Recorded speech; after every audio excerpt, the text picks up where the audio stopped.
नाशिक जुने सिडकोतील इंदिरा गांधी वसाहत क्रमांक 1 येथे काल रात्री झालेल्या दहशतीच्या प्रकारामुळे परिसरात भीतीचे वातावरण निर्माण झाले. घरांवर दगडफेक, वाहनांची तोडफोड आणि नागरिकांना जीवे मारण्याची धमकी दिल्याप्रकरणी अजय कापसे, रोशन जाधव व त्यांच्या इतर साथीदारांविरुद्ध अंबड पोलीस ठाण्यात गुन्हा दाखल करण्यात आला आहे.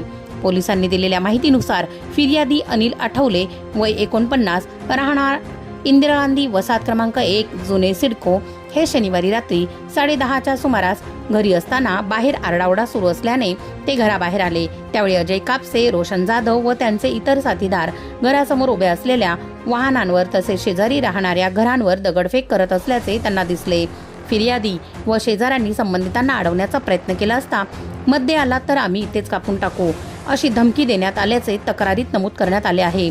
त्यामुळे परिसरातील नागरिकांनी भीतीपोटी घरांचे दरवाजे बंद केले. त्यानंतर संशयितांनी फिर्यादीच्या घराच्या दरवाजावर लाथा मारत परिसरात दहशत निर्माण केली. प्रकार 10-15 मुलं आले, तिथं दारू वगैरे ड्रिंक केलेली होती. आता परिसरात जवळजवळ 3री-4थी घटना आहे आमच्या परिसरात की तिथे येऊन गाड्या फोडल्या जातात, परिसरातल्या नागरिकांना धमकवलं जातं, माझ्या घरावरही दगडफेक केली गेली. याआधी झालेली आहे. तशी आम्ही तक्रारी केली, पोलीस येतात, बघून निघून जातात, पण त्याच्यावर काही सोल्युशन निघालेलं नाही.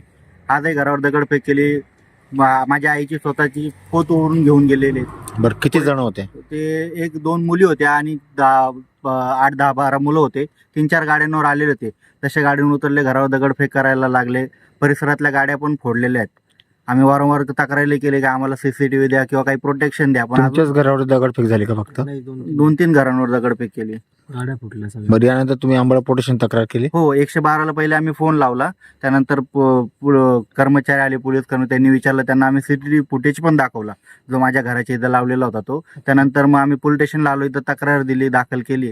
हत्यारे होते त्यांच्याजवळ हत्यारे होती, काही मुलींजवळ कोयते वगैरे होते. आता बरेच जे नागरिक होते जे मध्यस्थी घ्यायला गेले होते की बाबा फोडू नका गाड्या, तर त्यांनी त्यांच्यावर कोयत्याने असे फिरवत होते. तर स्वतःच्या बचावासाठी ते मागे सरकले. तर कायद्याचा बालेकिल्ला आपण जे म्हणतो ते फक्त कागदावर लिहिण्यापुरताच आहे की खरं त्याची अंमलबजावणी आपण करतोय. आता बरेच आपण व्हिडिओ बघितले की कायद्याचा बालेकिल्ला आहे, पण इथे तशी काही परिस्थिती नाही. आता मागे 2 महिन्यापूर्वी तिथं त्याच परिसरात 2 छोटा हत्ती फोडल्या. त्या मुलांना अटकही केली, पण परत आता 15 दिवस, महिनाभराने परत हे प्रकरण घडले. तर आम्हाला प्रशासनाला हेच बोलायचं आहे की जे काय आहे ते तत्काळ त्यांनी हे करावं, त्याच्यावर काहीतरी नियोजन करावं. परिसरातील नागरिकांचे जे भीतीचं वातावरण निर्माण झाले ते त्यांनी लवकरात लवकर दूर करण्याचा काहीतरी प्रयत्न करावा. संशयित तेथून निघून गेल्यानंतर पाहणी केली असता ऑटो रिक्षा, दुचाकी, छोटा हत्ती व ॲपे रिक्षासह एकूण अनेक वाहनांच्या काचा दगडफेक करून फोडल्याचे आढळून आले. तसेच शेजारी राहणाऱ्या एका मुलीच्या डोक्याला दगड लागून ती जखमी झाल्याचेही दिसले.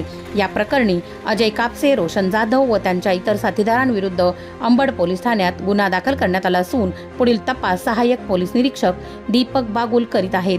दरम्यान इंदिरा गांधी वसाहत परिसरात वाहनांची तोडफोड, दगडफेक व दहशतीच्या घटना वारंवार घडत असल्याने स्थानिक नागरिकांनी तीव्र नाराजी व्यक्त केली. परिसरात नियमित पोलीस गस्त वाढवून समाजकंटकांवर कठोर कारवाई करावी अशी मागणी नागरिकांकडून करण्यात येत आहे. प्रतिनिधी राजेंद्र सूर्यवंशी यांच्या रिपोर्टनुसार.